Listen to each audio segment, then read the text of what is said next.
Hello everybody and welcome to this presentation. My name is Lee Snyder, the product manager for the steel segment here at Trimble. And today I want to introduce a new feature that makes it easier to share models with people so that they can consume and use the model data that you've created. So here I am in Trimble Connect, and this new feature is now available in the organizer. So if I come to the organizer and hit this add a new group, you'll see that a new option has been added, and it's called the new rule-based group. And what this allows you to do is to create a hierarchy breakdown based on any property that's stored within your model so that they can easily select, view, and colorize the model based upon that information. So what I mean by that is if I click on an individual column here and come to Tekla column, I can see that the phase information is included in this project. Well, as opposed to me clicking on each object individually, I want to create a breakdown, a hierarchy breakdown, so that I can easily view all of the phases within the model, select them, and colorize them to make it easy to share with people or to use this model depending upon what I'm trying to do. So to do that, what I'll do is come here and create a new rule-based group. This will allow me to select the models that I'm working with. In this case, I only have one model, so I'll just select that. I can then define whether I want to work with parts or assemblies. In this first example, we'll just use the parts. And now I can add a property to group by. So the property we were just looking at is phase, so I'll go ahead and search for phase. It will then be identified here. And now what this will do is it'll create that hierarchy breakdown of all of the phases that are identified in this project. If I want, I can also create a color for each of the phases so that I can easily identify those in the model. If I want to modify those, I can just click this arrow here and choose a new color. And then once I have everything set up the way that I want, I can click Save. It will then add that to the organizer so that I can expand this tree and see the clear breakdown of each of the phases, as you can see here. So here's phase 16. It tells me that there's 434 objects in that phase, so I can click on that. They will then be highlighted in the model. I'll have the normal navigation options. I can hide those if I want. I can only show those if I want. I can zoom to selected.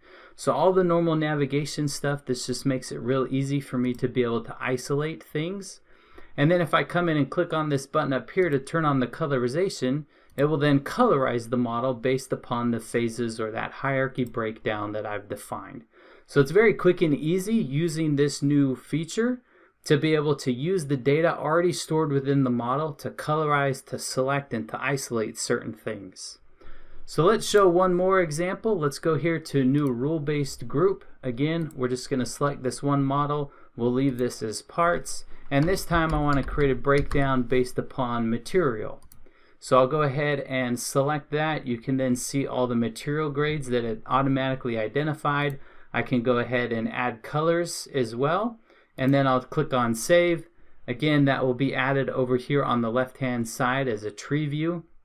So if I want to expand this and take a look at all of the different material grades, I can do that. So if I want to isolate everything that's A992, I can click to select those, and then I can hide everything else or just hide those. But it makes it very easy to interact with these different grades of material that are here within my model. And then same idea, if I want to come in and colorize based on the material grade, then I can click that button and now my model is colorized so I can easily see that. If I want to make modifications at any time, I can click these three dots here, come down to Open Settings. That will then open this same dialog over on the right hand side, and I can click Edit, and then I can modify the colors, or I can adjust the groups or the models that it's looking at. So very easy to utilize there. So let's take a look at another option. What we've been working with so far are just properties that were included in the file format that was sent. But this also works within the property sets within Trimble Connect. I've done a separate video on property sets, so I won't go into too much detail right now of how that works, but I'll provide a link in the comments below so that you can go look at that if you're not familiar with it. But property sets within Trimble Connect allow you to create any sort of custom property and to store and track data about these objects, even if it wasn't initially included in the file that you were sent. So I'll show you an example of that. Let's go ahead and just get on the top view of this. I'm going to go here to select assemblies, and I'm just going to window select some objects. And now what I want to do is add a property to those objects that I have selected in the model that wasn't initially included in this file. So I created a custom property called model review. And if I come here to edit this, you can see that I've defined 3 different drop downs. So approved, approved as noted, and revise and resubmit. So for those that I have selected, I'll go ahead and click approve and say save. That will then write that property to those objects that I have selected in the model. And then just for different variation, I'll go ahead and do the same here and set these 2 other properties. So approved as noted for this group. Once that's saved, I'll go ahead and do the same for this group over here and set this to be the last one, revise and resubmit, and click save. So once that's done, any of these properties, again, if I come in and select on these objects, I can hit the drop down and see that a model review status has been added. But if I want to create a hierarchy breakdown to see all of the model review status and colorize based on that status, that's where these new rule-based groups come in very handy. So I'll come back over here and create a new rule-based group. I'll select this project that I'm working in. I'll then choose the assembly since we added it to the assembly level. And then I just come search for this custom property that I've created called model review. And then it will show me the status options that I have created. And then if I want to add color, of course I can do that. And this time I want to be very specific on what my colors mean. So I'm going to go ahead and say anything that doesn't have a status set to be gray. Anything that's approved I want to be green. Approved as noted will be yellow. And revise and resubmit I'll set to be red, and click on save. And then what that will do again is it will create the hierarchy breakdown. So if I want to select all of the assemblies that are revise and resubmit, I can do that. And then I can also come in and colorize my model and clearly see my red, yellow, green traffic lights based upon the review status. And then as I go in and add more properties, these colors will update, these quantities will update, everything's dynamic and live there, which is very, very useful. So what happens when a revision takes place if we get sent a new version of the model? So maybe this is revision 1 of the project and we get a new file that's revision 2. Of course we don't want to lose any information, but we want to absorb the new project data as well. So I'll show you how that works. So if I go back here, I'll just go ahead and manually simulate this, and I'll just drop in a new version of the model that has additional framing and stuff like that that's added to it.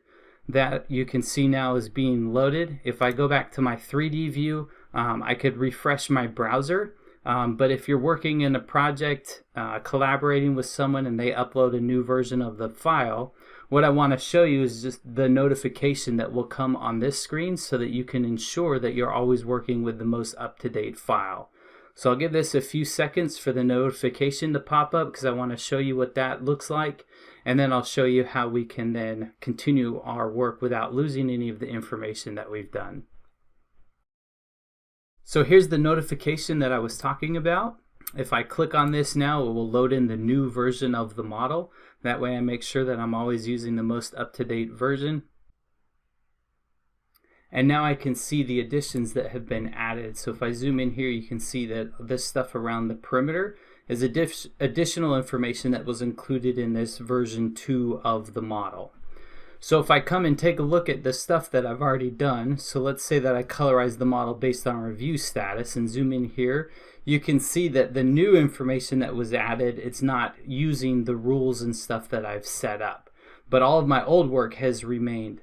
So what I need to do is just come here to these 3 dots and just click on Update Group.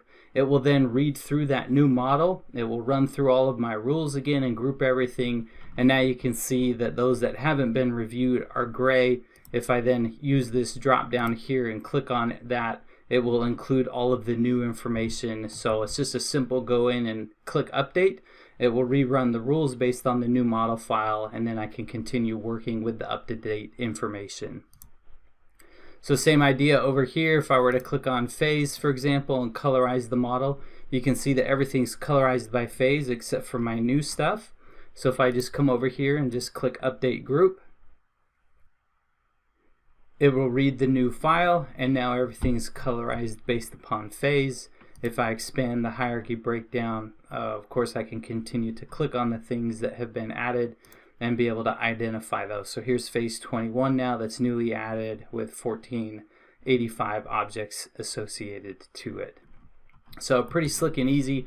Once a new file comes in or new revision, just go ahead and click on update. You don't lose any work, and then you can continue working as soon as that update takes place.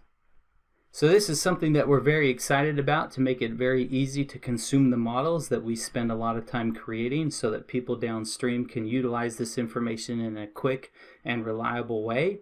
As always, we invite you to try it out, send us any feedback that you may have, and we hope you enjoy this new development.